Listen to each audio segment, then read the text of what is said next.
Welcome, everybody. And you're in the right place. You're here for the panel on competency standards. We have 4 panelists. We're going to give them each a little time to kind of introduce themselves and talk a little bit about what they've been doing. And then we're going to really just open it up for your questions and answers. So with that, let's get started. Our first panelist is Alex Rodriguez, Wastewater Operations Superintendent for the City of San Jose. Take it away. All right. Don't applaud me yet. Thank you. As Michael said, I'm with the City of San Jose Regional Wastewater Facility. I'm a wastewater operator, and my title there is Wastewater Superintendent. My assignment is operations training and scheduling. So I take care of the schedule for all 58 operators, as well as the safety training and technical training. We hired in 2013. We were looking for a training system, something to use to help bring technical training up to a certain level on the facility. We were losing operators mainly due to retirement, and we knew more operators were going to retire soon. So in 2013, we sent out an RFQ to look for somebody to help us with this system. We found a company called CTS International, and that's company, they kind of develop competency-based training systems. We brought them online, and it was not only to help operations, initially it was to help all the trades, maintenance, electrical, instrumentation. In the end, it was only really for ops. The other trades didn't really take hold, but we took it on. I was kind of the lead on the ground for ops, trying to get this thing started.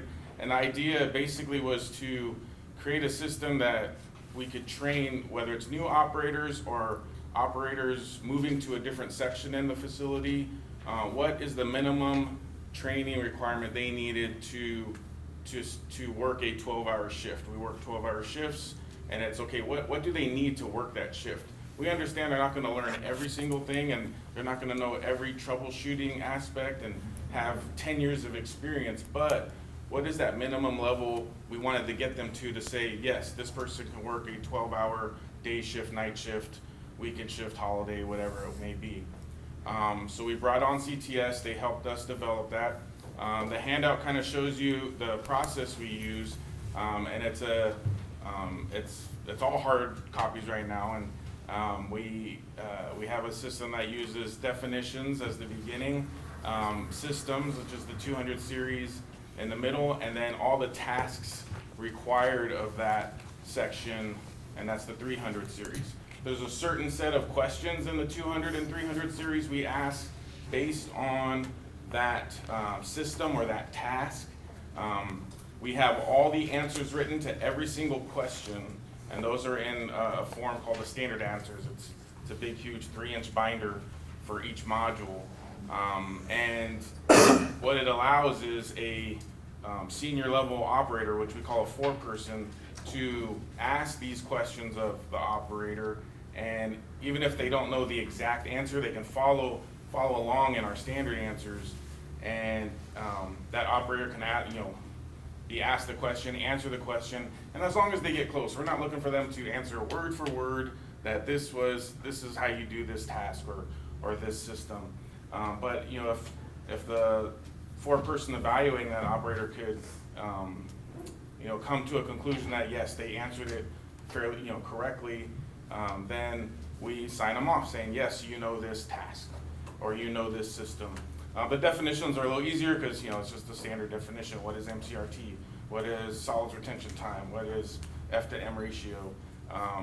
What is anaerobic? What is nitrification? Stuff like that. Those are a little easier because they're standard answers. But the systems and tasks become a little more difficult. We've started implementing a system. We're still on the ground level watching Frank's presentation. I'm like, man, that's where we want to get to. But we're still at the ground level. I don't have a whole team yet, so that's what's kind of holding it back, and we've had a few more people retire than expected, but it has worked. We've hired a few operators, and a couple of OIT groups have come through. It's worked to get them initially signed off in their assigned paired area. We group areas together. It's worked for that. Again, we're trying to move forward with it, trying to get better with it, and learning as we go. How do we measure success? That's a little more difficult. We're learning.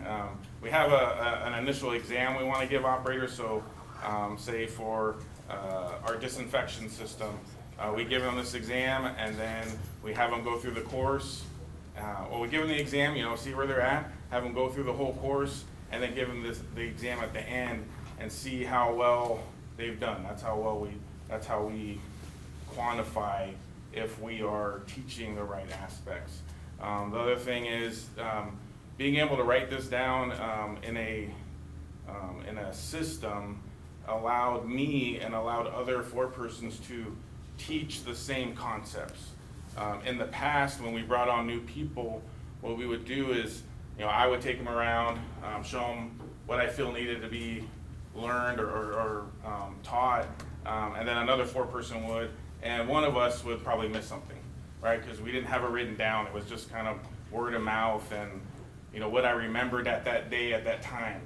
Using this system and having this contractor come on to help us with that, we were able to list every single thing we wanted on there. And it gave us a template to go by so that every new employee or every operator that's moving to another section is learning the same thing the same way. So that's where we're at. I think we're all going to go down and then kind of answer questions at the end. But that pamphlet is more just to give you an idea of what our system looks like, what it is. It's a small example of it. We have six areas at our facility where the operators work.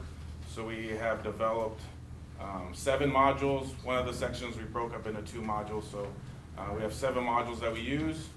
We currently use them.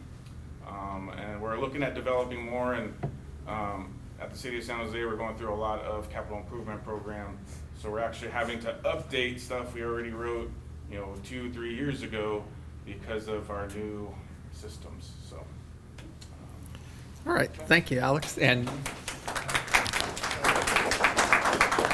as Alex mentioned, we're going to give everybody the opportunity on the panel to say a few words, and then we're going to open it up for your questions. So just hold those questions a bit. So next on the panel is Greg Norbi, the Assistant General Manager, San Francisco Public Utilities Commission, Wastewater Enterprise. Yeah, thanks, Michael. So thanks, Alex, and thanks everyone for the opportunity to participate in the panel and everybody's interest in this. We were kind of given 3 high-level questions we're trying to address consistently, and the first one is, why, in my position as Assistant General Manager, am I emphasizing competency-based training? So I can give you a quick background. I've been in public agency utility management since about 2008, so I'm going on about a decade in this part of the industry. Prior to that, I did a lot of engineering service type work for utilities, so that's kind of my perspective. And I very clearly remember my first utility management assignment was at City of Reading, where I oversaw the water utility there for a city of about 100,000 people, a couple treatment plants, groundwater well fields, et cetera. And I look back on that and sort of say, okay, in terms of how I evaluated our operations and maintenance staff, it was one of those steps in your career where you're like, oh, I didn't know what I didn't know.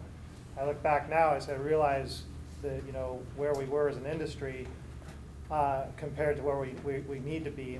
And then my second utility was a small place over on the east side of the Sierras. Some of you may know it's called Mammoth Lakes Water District. And I got there after about 2 years in the industry, and I very clearly remember this overall event. One of the unique things about Mammoth Lakes is it's a resort town. So it goes from about 7,000, 8,000 people to about 35 or 40,000 people in the course of about a day or two during the holidays. So my first year there in the winter, this is what was coming up for the Christmas holidays, and all my staff were leaving, and they all lived 30, 40 miles away. And there was one person who was going to be staying in town because of the snowfall and was going to be responsible for the operations of the city water system. And when I asked my direct report, Carl, I said, hey, Carl, I hear Ron's handling the water system over the 4-day holiday weekend. Everybody else is gone. Ron's been here about, I don't know, 4 or 5 months. How do I kind of know, how do I feel confident as general manager, you know, that this is the right assignment? And Carl gave me the answer that I think we've all heard many, many times. It's pretty much the standard in the industry. Carl was the definition of what's good enough. You know, he had that role at the utility. So Carl said, Ron knows what he's doing. I have confidence in him. I had confidence in Carl, luckily, so I said, okay. But I never could get that conversation out of my head because it made me realize as a general manager that if that was my best answer to the question, you know, how do I know and how can I say to the ratepayers and elected officials and others, this is how we know your, you know, public water utility, wastewater utility is being really well run and operated, that was a pretty woefully inadequate answer. It really struck me. So I started asking the same questions I think everyone else does. It says, well, where's the good model out there? There must be something. I mean, I knew about obviously, you know, the California state license certifications, the you know, WEF certifications, CWA. It wasn't the lack of licenses. That all made sense to me. But to say, okay, I have 5 different individuals here. They all have a grade 3, you know, operator's license. Am I really getting can I really have the same minimum expectations out of those 3 individuals in terms of their job knowledge, skills, and performance? And the answer very clearly was, you know, I had no basis for it. I didn't really have a way to gauge it. So that was kind of an eye-opener for me. When I first heard in detail about the competency-based training approach, it was later when I was at the Ross Valley Sanitary District. And that district, we were going through some pretty rough times, and we were looking for some really basic ways to turn the corner for that agency in terms of really, you know, getting our staff and our performance back on track. And one of the things I like to say about our industry, you know, water and wastewater, is the good news is that we're not competitors. So we can share and steal secrets and ideas all day long, and it's to nothing but the better, right? That's really a great part of our industry. And I'd say the bad news about our industry is we're not competitors, which means that we have the risk as public agencies, because no one's going to eat our lunch when the job isn't done right. We can take a long, long time to adopt and implement, you know, new ideas and new ways of doing things that clearly have a great track record. So you can, for those of you familiar with industry trends like in asset management, or even the 10 attributes framework from AWWA and WEF, the nice part about those is they're really clear applicable recipes for the vast majority of utilities to move yourself in a successful direction. You don't have to go reinvent the wheel. And when I first got, you know, my, you know, sort of basic exposure to the competency-based training approach, the light went up. I was like, that's what I'm missing as a general manager, to say, how do I know the staff and the crews are being given the skills and the knowledge and the tools, et cetera, to be able to do their job correctly, and then turn to your ratepayers and your elected officials and say, how do I answer that question I asked earlier? Now I have an answer to it. Now I have an answer to it. And that's a really good place to be in general as a general manager. You want to be able, that's something you want to have an answer to. So I'll let Steve talk more about Ross Valley, because he and I were instrumental in bringing it to that agency, and Steve's still living it there. I have moved on recently. It's been about 5 months in my position as the assistant general manager for the wastewater enterprise at the city of San Francisco. So vastly different scale of operations and facilities, obviously. But I was just chatting with Steve before we started here. It's amazing how many parallels there are that are independent of the scale of your system. So I'm looking at this group, and I think I'm wondering, okay, yeah, I know I'm a big fan of BAYWORKS, by the way. We've been plugging it, you know, for 4 or 5 years. I'm here as a general manager, and I think I'm looking mostly at operations and other staff, which is really great, because the success of competency-based training for any organization, it's not about, it's important for the leadership and the management, but really makes it successful and for the organization is how it gets used by the people who actually need to embrace it and put it to work. And from what I've seen in the last few years of working to implement this at the different agencies, is that, and again, others here can speak better to this, it's one of those improvements in our industry that there's just no negative trade-offs here. It fits with everything. It fits with what people need for their career advancement and to feel good about their jobs. It fits with what management needs to be able to gauge and measure success. I could give you a host of reasons, but when I see things like that in our industry, I lock in on it. That's just lesson learned. I'm all about find success and push it, and I think competency-based training is on that level for our industry. So it's the same significance as the adoption of enterprise asset management. It's the same significance as using the 10 attributes framework to guide your utility decision making. In my professional opinion, it's that valuable and fundamental. So I'm really excited to see it getting the attention that it is and starting to get a foothold in our industry. At San Francisco, we have every one of the problems that you can imagine in terms of we have huge demographic outflow of staff because of retirements. We have depending on what number you want to count, somewhere in a $5 to $7 billion capital program that's going in over the next decade plus. That's going to involve all kinds of major new technologies, new solids treatment, new distributed control systems, you name it.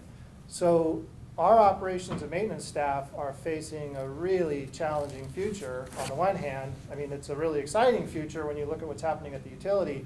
It's also a really challenging future because we're going to see our two major treatment plants really transformed over the next decade, new systems, new technologies, new requirements. And our fundamental challenge isn't how we deliver the physical project. These are complicated projects, but in a way, I can sort of say as an engineer, I'd rather, if I had to pick one, there's a lot more certainty in delivering the installed pump station or new solids handling complex or the new digester facility. We can get that thing built with a pretty high degree of certainty, pretty high degree of design construction. What we don't have a lot of certainty on is how does that facility perform over the next decade or 20 years, 25 years of its service life. And so you've just made a $500 million investment for the public in a new digester system. How are you going to make sure that the life cycle cost of that digester system for the next couple of decades is optimized? There's only one way I know for sure to do that, and that's to make sure that the people running and maintaining that facility have the right skills and knowledge to be able to do it. So this is kind of how fundamental I see this. I obviously am a big proponent. And how will we measure success? That's a big one. I think we'll see it in a lot of different ways. We'll see it in much safer and more consistently operated facilities. We'll see it in more preventative and life cycle cost approaches and not run to failure.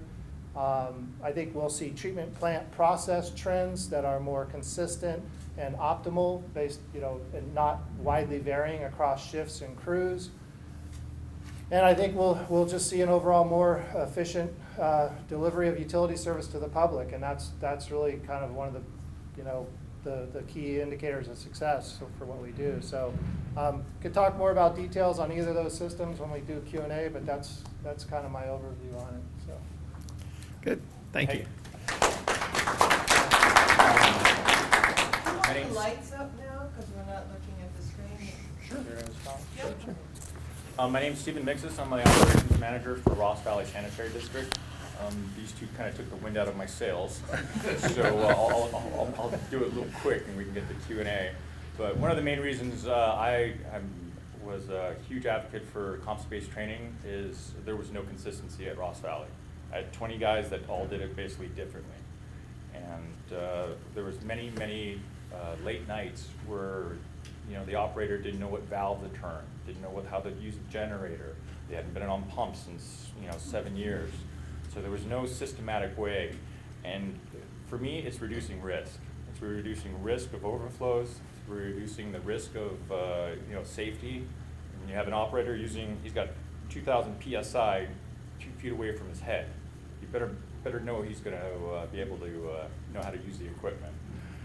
It's been a huge success. We too have used CTS. We go around with the little cards, and the system he was talking about, it works. I got some extremely talented individuals right now. And as for lessons learned, it's going to hurt. It's going to take a lot of time, a lot of resources, and it is worth it. Okay, I had to deal with it. Catherine had to deal with it. The other managers, all the supervisors had to deal with it. All the collection systems guys were involved. It is a top-down, bottom-up. Everyone was involved, and I think it's been a huge success. The other thing was the Train the Trainer program that Jim McPherson did. It is an amazing program because you know who's training you. How do you judge the trainer? How do you assess the trainer? We do not do written tests. We watch the operator do it from start to finish, and we go through the task questions and the system questions, and we watch them. We make sure that that's what good looks like. That operator knows that equipment. We also have the new software. It's pretty amazing. It has all the KPIs, where the individual stands. It's all cloud-based. We do all our assessments on the phones. We're basically going to start assessments in the next 2 weeks with an outside, 2 outside people, because for a whole host of reasons, and it's going really well. Measure of success, my trucks aren't breaking down a lot. So that actually was a huge problem. We did run equipment to failure. We ran pump stations to failure. Our costs have just plummeted for maintenance on the trucks, downtime. We have all kinds of various ways to measure success. And with that, I'll hand it to you. Good morning, everyone. Frank Lothan. I'm with Gwinnett County Department of Water Resources, Georgia. And we previously talked the last 2 hours about our competency-based system, but just a small recap on it. We have implemented qualification codes, so sign-offs based on competencies, and we're tying them to advancement and progression. So based on certain levels, you can move up into the organization, getting to just under the supervisor level. It doesn't remove interviews, but you can advance based off competencies. So that's kind of the carrot in our system. So why do I believe in it? I was prior military, grew up in the submarine force and nuclear power, so there are other models. One thing I will say coming into water is we need to look outside our water. So there are other competency models out there. A great example is airlines. So pilots are based off, how do you take somebody in a matter of a couple years and get them to repeatedly, safely take off, land, and with the track record, safety record, right? So you have to have a formal training system based off knowledge, skill, and competencies, and you have to go through that process. So that's why I believe in it. When both in the submarine force and later in the aviation when I was in the Navy, I lived it. The Navy does a lot of training. You're basically, if there's not a war going on, you're pretending there's a war going on. So you're doing simulators, or you're doing exercises, or your stuff, and you're constantly being ready for that phone call to come in, so you're ready, right? So in the Navy, they called it readiness. You're ready to do what you were designed to do.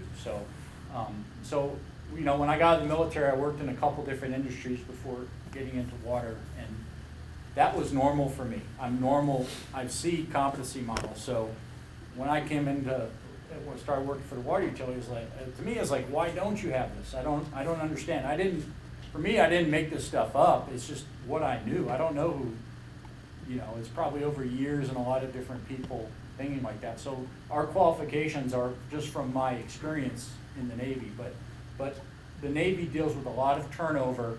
You take people in a short amount of time, they're operating reactors on ships, they're flying combat missions in a relatively short amount of time, and they're doing that repeatedly with good track record and good results over and over and over again. As people come and go, as people enlist and get out and stuff like that, they have this pipeline of success in doing that. So I don't suggest everything the military is doing is efficient.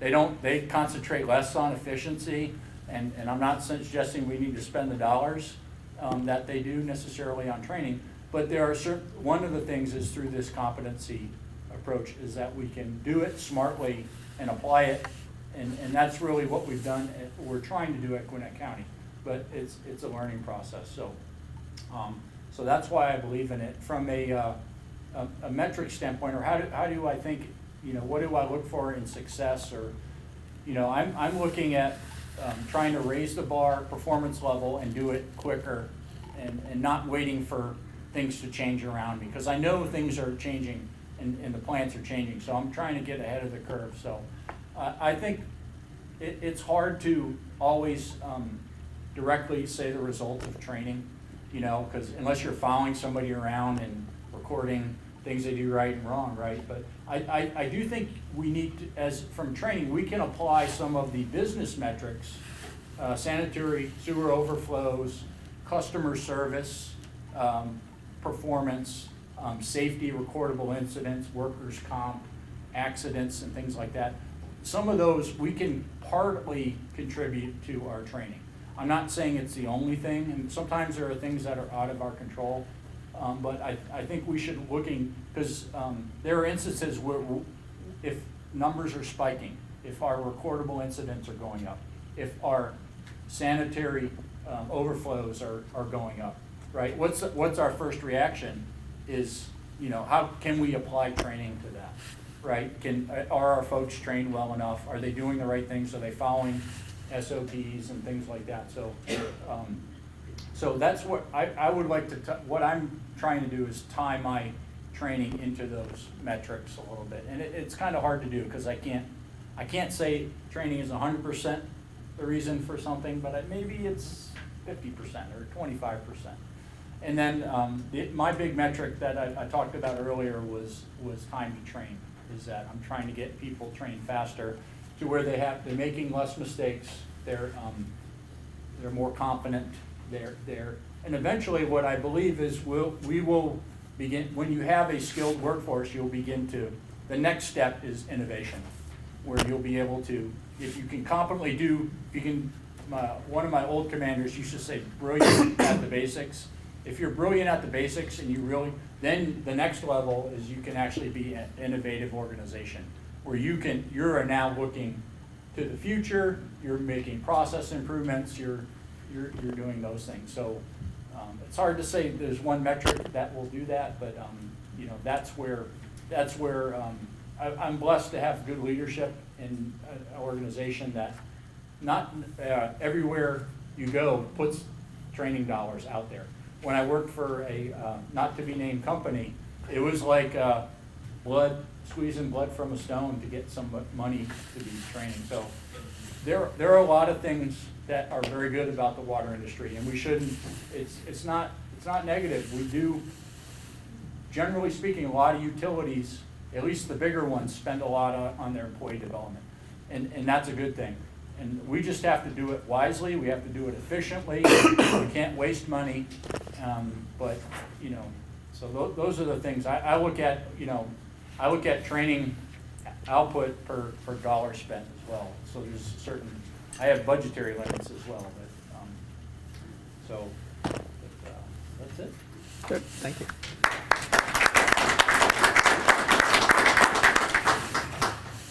So let's open it up to your questions. Anybody want to start us off? I'll start. Yeah. I have a question for Alex and then also for the whole panel. The first question for Alex, you talked about updating your manual. I want to know, just from your experience, do you have any resistance from some of the old timers or something like that? Because in my travel in this industry, my career, I've noticed that a lot of times the manuals are old, or like you say, after 2 years, you have to update them. And then, so, some of the people, some people will say, well, you know, it's, the manual, it's theory versus reality. So do you receive some of that resistance? If you do, how do you deal with it? And then also for the whole panel, you know, Mr. Frank, you talked about in your previous presentation about the rapid growth.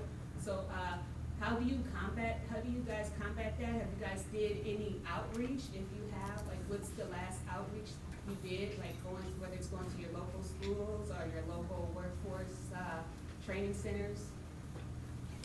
Okay, as far as getting resistance, that's to be expected. We absolutely get resistance, and in the beginning when we were developing the modules is, you know, well, one operator does it this way, one operator does it this way, you know, they all get the task done, they're just doing it different ways, right? Well, it's coming up with, okay, we all agree that the task got completed. Okay, which way is the way we want to teach operators so that they're doing it consistently the correct way, right? So it was bringing them together, bringing all the operators in that section together and asking them that question and showing them, okay, is this the right way? No, don't do it that way. And it was more of a question and answer type of thing at first, just trying to find that correct way. And I think bringing them into the process and into getting the right answer kind of gives them a sense of, okay, well, you know, it's not my exact way, but I know that that's the right way, and that way will get it done. So you got to include them. It's not all, it can't be all way up, a level way up here. You got to use those operator folks and go from the ground level to get this thing started.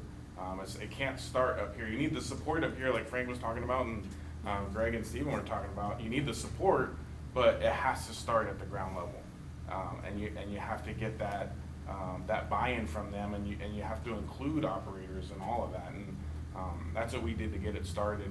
And we're changing, you know, with our newer systems that we're getting, we're changing the modules a little bit, or adding something to the module, because, you know, we're getting different equipment, or newer equipment, or updated equipment. So instead of using a DP cell, now we're going to a flow, you know, a mag meter or something like that. So that's what we're kind of changing in the modules, and that's what I'm still working on, but updating the modules to get them up to current speed. So. I was going to add two things because I think they're relevant to your question. You know, the two things that were really notable for me when we saw the first, you know, really substantial progress, and this was at Ross Valley, was so first of all, the difference between what I would say kind of the old O&M manuals that gather dust. They probably came when that nice consulting and engineering team said, here's your nice new digester, or here's your nice new solids handling, or whatever, here's the manuals, and then everyone disappeared, and it was left to supervisors or superintendents or whatever to actually make that something that could live through time. And sure enough, in most cases, the dust on that binder is an idea of how much it was used. The way competency-based training is done, at least in my experience, and I think from what the bit I saw of how Gwinnett County is doing it, is you're using your in-house subject matter experts to determine what good looks like for your organization. And then you're capturing it in this very repeatable, well-documented system. So it's not a top-down, you know, someone from the outside came along and said, hey, here's how you're supposed to run your system, and then they go away. The way we've seen it done, and I think this is what gives it a really great chance of success, is it's developed from internal resources. So that's number one. The second one is the competency-based information, these systems, they're not etched in stone. So we had our first SOPs rolled out, and sure enough, within a couple of months, you put them to work in the real world, guess what? You find things, you go, hold it, that's not very safe the way we've been doing that. Or someone says, well, why haven't? So the Q&A that gets generated by the applied use, once you identify that change and it goes through the right channels, the subject matter experts, you don't sit around and wait a year or two for a fancy new binder. You make the change in the SOP and in the materials, and you apply it once it's been vetted. So it's a very dynamic and adaptable system. You get a new piece of you switch types of meters, or something else happens. You can quickly vet that and bring it in to your SOPs, get the competency and knowledge dispersed to your staff, and you don't miss a beat. You keep right on going. So nothing gets, what I sort of call out of date and gathers dust. So those are two things I think are really beneficial about it. We personally went after these subject matter experts and the people that were there the longest. We also used, obviously, the vehicle manuals, best practices, and we found out a lot of things that we were doing were wrong. And when you tell someone that's been doing it for 25 years, hey buddy, you've been doing this wrong for 25 years, you gotta go pretty lightly. So, kind of demoralizing. So, no, we had a lot of experience, but you gotta start from the bottom. Our collection system workers, they developed all of our SOPs, all of our modules, they developed everything. And we got some that are in version 19. It's a living document. Anytime we add a piece of equipment, change a module, software, CMMS, everything gets updated. And we always listen to the employee. We want their feedback. They're the ones out there using the equipment. You know, it's not a management and the superintendent. Superintendent should not write SOPs that have never been on a Vector. You know, who here has bought a Vector or a vacuum truck in the last 2 years, agency-wise? You buy a $450,000 truck. You have a vendor train your guys for 2 days for a total of 4 hours a day. And you're gonna send them off into the public with a $450,000 truck? I don't think so. So. For Gwinnett County, the SOPs, just to add a little bit, the SOPs were already in place when I came in, so the need was already recognized. So I was kind of tickled pink when I saw that stuff. The only thing for me is I tied that into the training.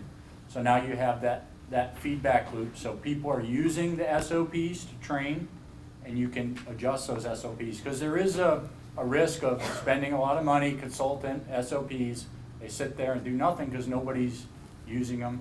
You can tie them into the work order systems, into your CMMS, and have them there available for them to use. Now, it's still up to them to use them, right?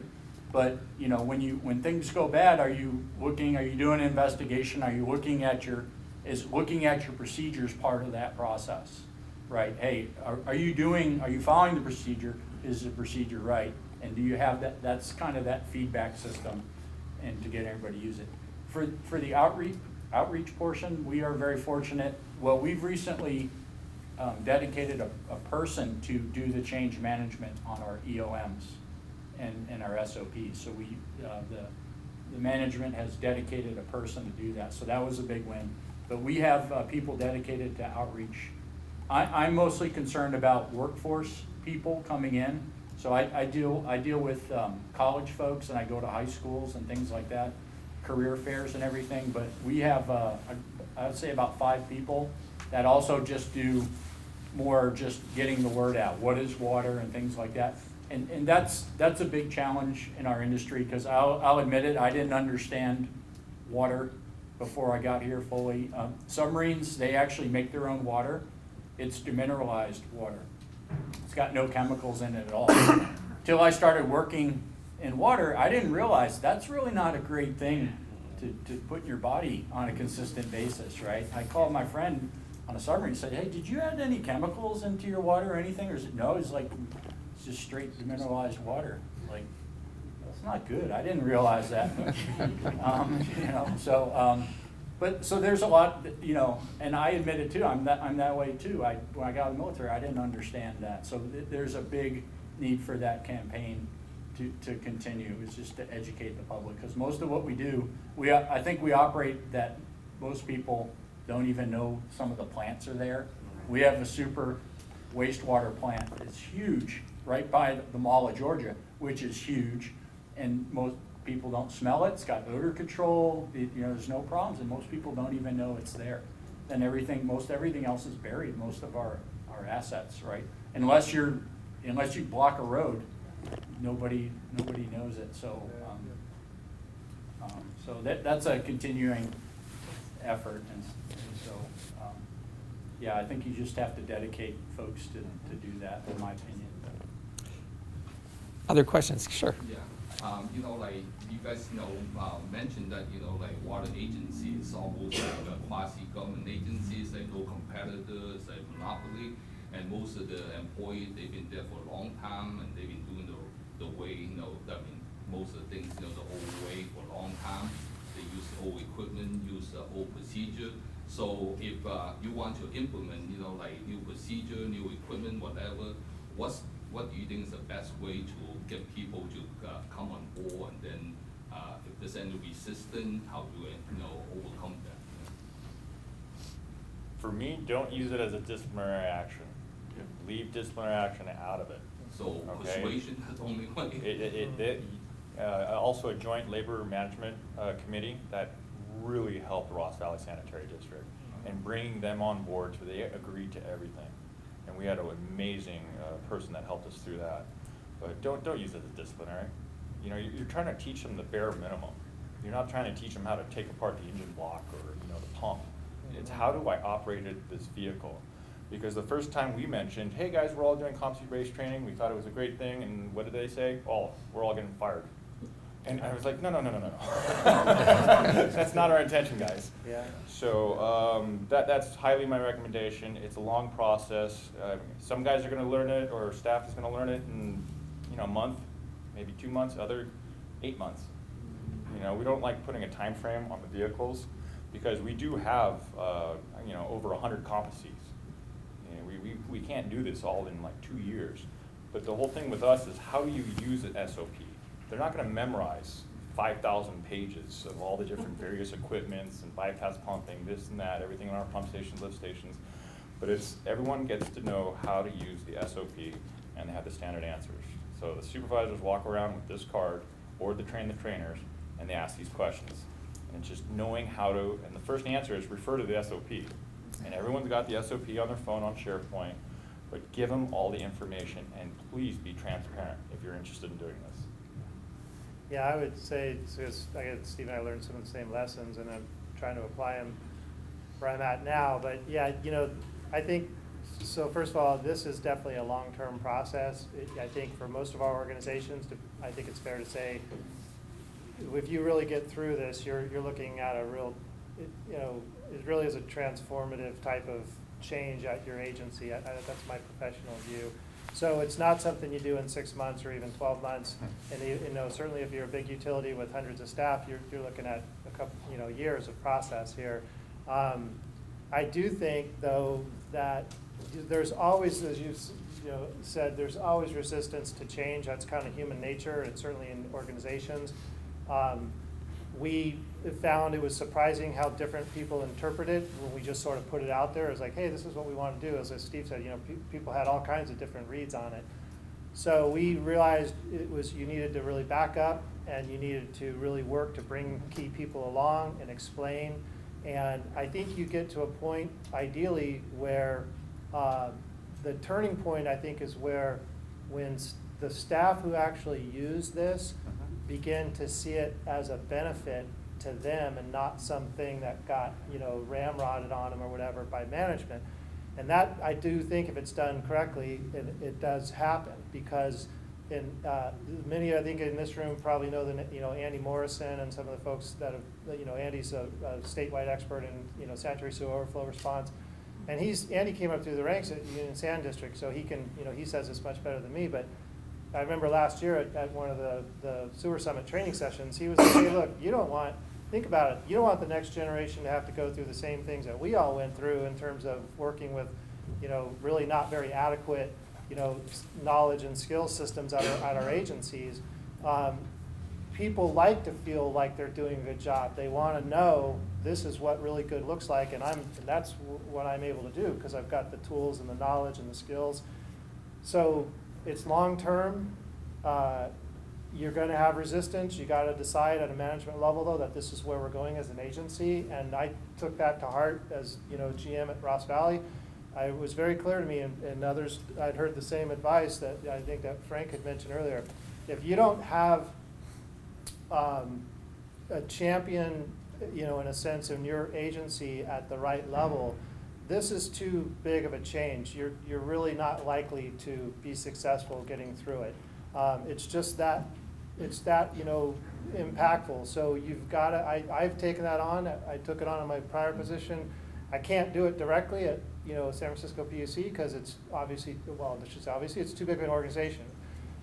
what I can do, and what I'm doing is we're implementing it into our business, our strategic business plan for the wastewater enterprise. It's right at the top. So we've only got 3 or 4 things that we're focused on over the next 2 years at the wastewater enterprise at San Francisco PUC. The building and implementation of competency-based training is one of them. And it's gonna, I'm totally expecting it to be at least pick a number, I don't know, 3, 4 years. It's not happening quickly. But it's gotta have that champion. Yeah, but again, I really think the key is when people see it as a resource and not again, something that's kind of being done to them. But, Yeah. And if you bring on those older operators that have been there a long time, and you have them help you develop these modules, Yeah. then they feel that sense of inclusion and involvement with it. Not only that, when you bring in new operators that are going through this system, those operators know, oh, you went through that module? Okay, I already know what's in there because I went through it and I helped develop it. So I already kind of know where your floor is at. I'm gonna try to expand on that or teach you more with that. And some operators are better teachers than others. I mean, we're all different in that aspect, and we're not at San Jose anyway. We use our operators to help train and to kind of job shadow a lot. But I tell them from the beginning, teach them what you know. I'm not expecting you to teach them something out of the box. Teach them what you know, and we'll move on from there. If you don't know, then either I'll help them with it, or another foreperson, or another superintendent. But just teach what you know, and what you know is in that module. So I mean, it just, you got to include them. You got to have them with you, and it'll just help your organization get better. Yeah, and they become advocates of it, and they touch your wastewater managers, your trades managers have much more interaction than when they're 1s, 2s, and 3 levels than I do. So at most, they're seeing me 40 hours a week. There's 2,040 other hours in a year, right? And that's usually dealing with their supervisor and kind of first level managers and everything. And if they're included at that process, they have the buy-in, they understand it, they can communicate it, and that's a lot of the things we are implementing. It was not necessarily mine. I didn't say this is your qual card and stuff. It's like we developed it together, and it's mostly them and me kind of putting it together and trying to create cohesion between all the different groups. But it's very powerful when you do that. So. I just want to piggyback on what Alex said, and Frank, you mentioned the individual development plans, and I kind of like this idea of the mentoring. Is that kind of a part of the design, or do you just sort of do that ad hoc at San Jose? At San Jose, it's I didn't think of it as a design, but it's just kind of the way we're set up, I guess, is it just kind of developed that way.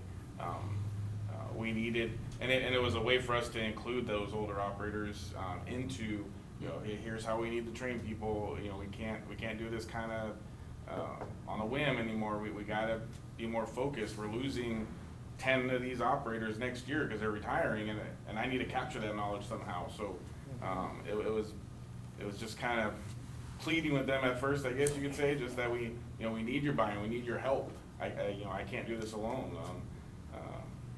This place needs to go on, but after you're done. So. I'm sorry. Go ahead. Just one thing. I think most people, if you've done, I could say this for being in the Navy for a long time, if you've done water utilities for 25 years, whether you think so or not, you're gonna care about it. You're gonna want to leave a legacy. You're gonna want to do that. So even though it may not directly benefit them and stuff, I think even most of your good operators and stuff will see, they understand the value, and they want the place to run when they leave. And I think they will, maybe begrudgingly, but they will contribute. Other questions? This Yeah. might not have to do specifically with competency, but in the case that, I know where we're, the PUC, we're having a lot of changes in some equipment movement. So when do you kind of guess, shoe in, you know, the older generation that we can see as a resource, you know, as to developing standard competencies. But how do you use their experience when it comes to bringing on newer technologies, I guess? And I guess that could be answered by any. Wow. Well, I'll tell you, right, that is the real world problem we're trying to figure out. And the short answer is that there's not a cookie cutter answer. I mean, so that's a big challenge.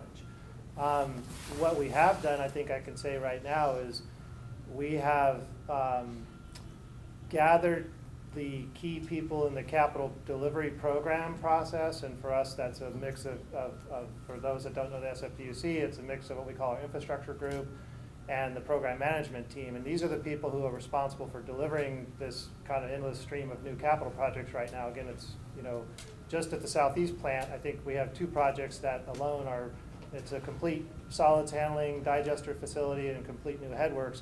You're going to overhaul 75% of a 250 MGD wet weather facility. So that gives you a sense of the scale. That's going to take 7 or 8 years to unfold. Some of those operators today won't be there in 8 years. In fact, quite a few of them we know just demographically won't be. The new systems won't be the same. So I think to answer your question, I think we haven't gotten to that level of detail. We have said to the project delivery teams, hey, slow down in a sense. Don't just focus on delivering the finished new system, but go upstream a bit and help the utility develop the skill sets amongst the staff and so forth ahead of time. And ideally what we're looking for is before a new pump station or a new facility goes online, the competency-based training framework has already been put in place. All of the preventative maintenance stuff has been gathered. Everything we need for Maximo has been populated. And the SOPs and the training modules for that have all been put in place too. Not after you commission it and everyone goes away and you're stuck with the facility. We want that to be getting done before we have the ribbon cutting, so to speak, on the facility. So we don't have a direct answer yet, and we're kind of figuring that out right now as we go. But I truly believe it's a key to the success of the capital program. If we deliver $5 or $6, $7 billion of new infrastructure to the public, and we don't do that in a way that brings along a really high quality, competent workforce, then we've only done part of our job. So that's kind of how I see it. So, Go ahead. for us at Ross Valley, one of the most important things to train the trainer is we knew that CTS was going to leave, and basically we just got the SLRAT, an acoustic device, and we developed the entire standing operating procedure. We're putting in the modules, but we're doing that in-house because CTS is going to go somewhere else. And we got some really talented people, but we still involve it, and we're on version 6 of that, but we're starting to take it over ourselves, and it's pretty exciting. But I would not recommend, obviously, just like the VACR, you need the SOP, you need to know all the safety, all the precautions, everything's in the module, and you need to know the answers to all the tasks and the systems before you put that thing out live.